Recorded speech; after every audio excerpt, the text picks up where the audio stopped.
Dear students, अभी तक इस चैप्टर में हम आपसे types of unit cell, types of solid and effective number of atoms और पैकिंग इफिशियंसी और पैकिंग फ्रैक्शन के बारे में बात कर चुके हैं। आगे बढ़ते हैं नेक्स्ट टॉपिक पे, डेंसिटी ऑफ सॉलिड। तो डेंसिटी के बारे में आप इसका फॉर्मूला सिंपल सा है, जानते ही हैं। डेंसिटी का फॉर्मूला क्या होता है? Mass upon volume. तो अगर किसी यूनिट सेल में, मान लिया कोई भी यूनिट सेल है, एससीसी टाइप का यूनिट सेल है, तो एससीसी टाइप के यूनिट सेल में एटम कहाँ है? कॉर्नर पे है केवल, ठीक है। अगर मैं इसकी डेंसिटी की बात करूं तो डेंसिटी क्या है? Mass upon volume. तो मास किसकी वजह से होगा? मास होगा इन एटम की वजह से। तो डेंसिटी क्या हो जाएगी? Mass of an atom, mass of atoms या मास ऑफ एन एटम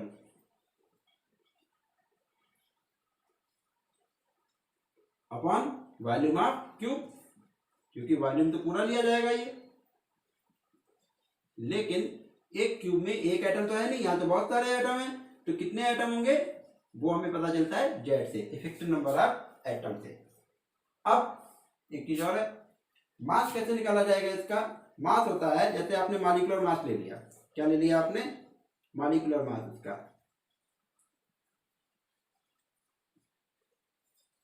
तो मॉलिक्यूलर मास ले लो एक एटम का, इनटू उसका effective number of atom Z upon volume of cube, कितना है? ए। लेकिन हमको जो पता होता है ज्यादातर, जैसे कॉपर का मॉलिक्यूलर मास कितना है? आप कहोगे 63.5। हम कैल्शियम का molecular mass, sorry atomic mass, calcium का एटॉमिक मास कितना है? हम कहेंगे 40। तो आगे ग्राम लगा रहे हैं कि नहीं लगा रहे हैं ये मैटर करता है थोड़ा सा। अगर मान लिया कॉपर का एटॉमिक मास आपने 63.5 लिखा है और उसकी कोई यूनिट नहीं लिखी है, तो अभी क्लियर नहीं है कि वो क्या है, वो ग्राम एटॉमिक मास है कि केवल एटॉमिक मास है। अगर आपने उस पर यूनिट एएमयू लिख दी, जैसे कॉपर लिख दिया 63.5, आपने लिख दिया कॉपर का एटॉमिक मास कितना है? 63.5 यू, तो ये तो एक एटम का मास हो गया। लेकिन अगर आपने लिखा है 63.5 ग्राम, तो ये एक एटम का मास नहीं होगा, ये होगा 6.022 10 की पावर 23 एटम का मास। तो इसका मतलब ये हुआ, यहां पर भी अगर हम मास रख रहे हैं और डेंसिटी आप निकाल रहे हैं ग्राम पर सेंटीमीटर क्यूब में, तो आपको मास को, ग्राम एटॉमिक मास को एटॉमिक मास में कन्वर्ट करना पड़ेगा। मतलब इस फॉर्मूले में आपको क्या करना पड़ेगा? एवोगैड्रो नंबर से इसको डिवाइड करना पड़ेगा। एवोगैड्रो नंबर का सिंबल क्या होता है? Na। वैल्यू कितनी होती है? 6.022 10 पावर 23। तो यहां से जो फॉर्मूला ड्राइव होकर आएगा डेंसिटी का, वो क्या आएगा? जेड इंटू मॉलिक्यूलर मास क्या है? m upon Avogadro number into ए क्यूब। तो this is the formula density. ये जो चैप्टर है सॉलिड स्टेट, इसमें डेंसिटी से रिलेटेड जितने भी क्वेश्चंस आते हैं उसमें आपको डेंसिटी मैक्सिमम टाइम ग्राम पर सेंटीमीटर क्यूब में ही निकालनी होती है, ठीक है। तो ग्राम पर सेंटीमीटर क्यूब में निकालेंगे अगर आप, तो आपको एवोगैड्रो नंबर से डिवाइड करना पड़ेगा। तो ये फॉर्मूला बहुत ही इंपॉर्टेंट है। इस डेंसिटी के ऊपर बहुत ज्यादा प्रोबेबिलिटी रहती है बोर्ड एग्जाम में क्वेश्चंस आने की। तो आपको ये फॉर्मूला बहुत अच्छे से रट लेना है, समझ लेना है। चाहे तो डेरिवेशन समझ लो, चाहे तो रट लो direct, rho is equal to Z upon N A cube, ठीक है। बात समझ में आ रही है? मैं इसको जल्दी में बोल देता हूँ, जमुना। ये क्या करने का तरीका है? जमुना, जमुना मतलब Z M N A cube. बाकी अपनी अपनी निमोनिक टेक्निक प्रोटीन होगी, आपको अगर किसी और टेक्निक से याद हो सकता है तो उस टेक्निक से याद कर लीजिए, लेकिन ये फॉर्मूला आपके दिमाग में एकदम क्लियर कट होना चाहिए। Rho is equal to Z upon N A cube. यहाँ पे रो क्या है? रो क्या चीज है यहाँ पे? रो है डेंसिटी ऑफ सॉलिड। जेड क्या है? जेड है effective number of atoms. M क्या है? एम है ग्राम एटॉमिक मास। और ए क्या है? ए है साइड ऑफ द क्यूब। और एन ए क्या है? एन ए है एवोगैड्रो नंबर। कितना होता है ये?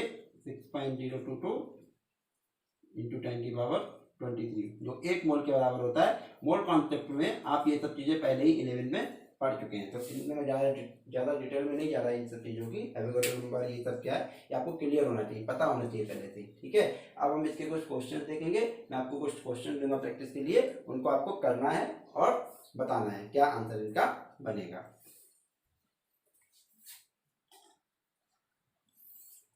अब इस डेंसिटी वाले टॉपिक से रिलेटेड हम पहला क्वेश्चन देखते हैं। इसमें जरूरी नहीं कि आपसे हमेशा डेंसिटी ही पूछी जाए। उस मामले में जितनी भी चीज़ें दे रखी हैं, डेंसिटी है, इफेक्टिव नंबर ऑफ एटम है, ए है, एम है, कुछ भी पूछा जा सकता है। बाकी सब चीज़ें दे रखी होंगी, एक चीज़ आपके लिए अननोन रहेगी वहाँ पे।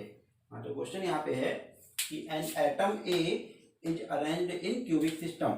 अब देखो यहाँ पे इन्होंने छुपा ली बात, क्यूबिक सिस्टम नहीं बोला। कौन सा क्यूबिक सिस्टम है, मतलब वो एचसीसी टाइप का है कि बीसीसी टाइप का है कि एफसीसी टाइप का है, ये चीज इन्होंने अभी इसमें ओपन नहीं की है, लेकिन बताया है an atom A is arranged in cubic system having edge length of 5 angstrom.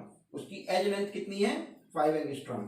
तो सबसे पहले तो न्यूमेरिकल करते समय आपको गिवन और ट्रू फाइंड लिख लेना है, ये बहुत जरूरी होता है। क्वेश्चन सॉल्व करने के तरीके होते हैं बोर्ड एग्जाम में, जब आप इस तरह से लिखते हैं गिवन और ट्रू फाइंड लिखेंगे तो उन चीजों को लिखने का भी स्टेप वाइज मार्किंग होती है, हाफ ऑफ नंबर उसका मिलता है। मतलब अगर आपका क्वेश्चन गलत भी हो जा रहा है, लास्ट में कैलकुलेशन आपकी मान लिया कुछ मिस्टेक हो गई कहीं पे, तो आपके पूरे नंबर नहीं कटेंगे, कुछ ना कुछ नंबर आपको मिलेंगे। तो आपको सबसे पहले तो पूरा एक पैटर्न पे क्वेश्चन को सॉल्व करना चाहिए, आपको एक तरीके से सॉल्व करना चाहिए। जैसे पहले गिवन लिखिए आप, क्या क्या दे रखा है, having edge length of 5 angstrom. Edge length मतलब ए दे रखा है, कितना है 5 angstrom. If density of solid is 2 gram per centimetre cube, क्या दे रखी है डेंसिटी दे रखी है 2 ग्राम पर सेंटीमीटर क्यूब।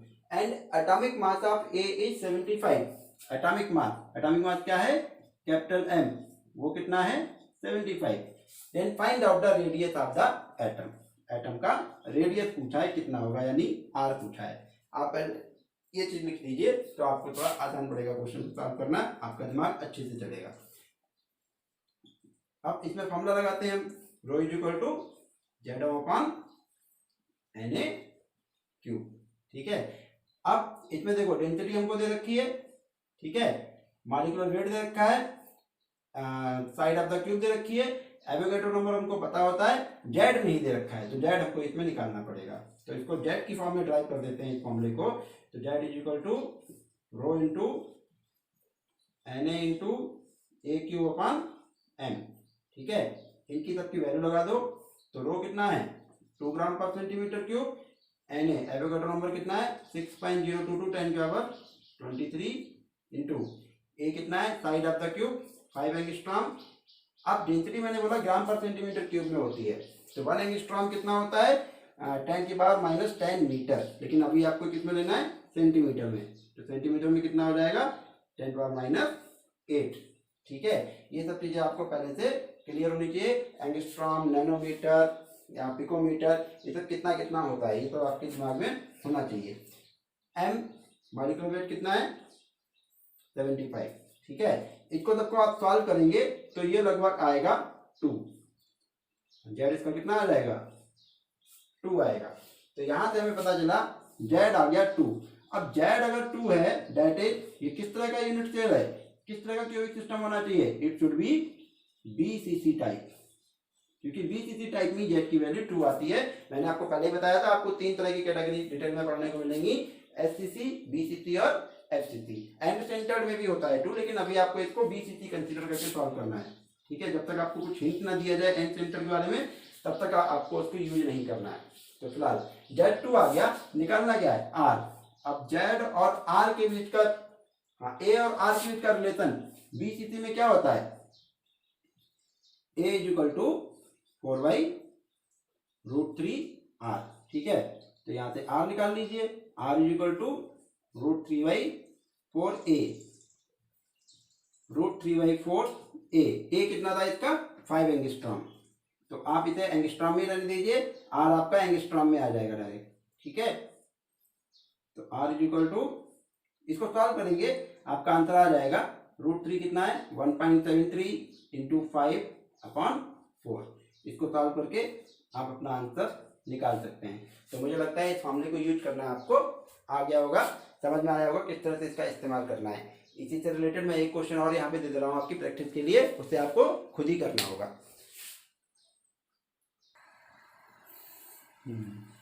अभी नेक्स्ट क्वेश्चन आपके सामने है इसी डेंसिटी वाले फॉर्मूले से रिलेटेड या उससे रिलेटेड, जैसे भी आपको सॉल्व कर मिले। An element A is arranged in BCC type cubic system, यानी इस बार जेड कितना आएगा, 2 आएगा, क्योंकि ये बीसीसी टाइप का क्यूबिक सिस्टम है। With the edge length of 300 picometre, edge length कितनी है 300 पिकोमीटर, यानी ये क्यूब की साइड है A. If density of element is 10 gram per centimetre cube, then calculate the total number of atoms in 200 gram of solid. आपको ये question अपने आप सॉल्व करना है, और एक मैं कुछ नोट पॉइंट आपको समझा देता हूँ।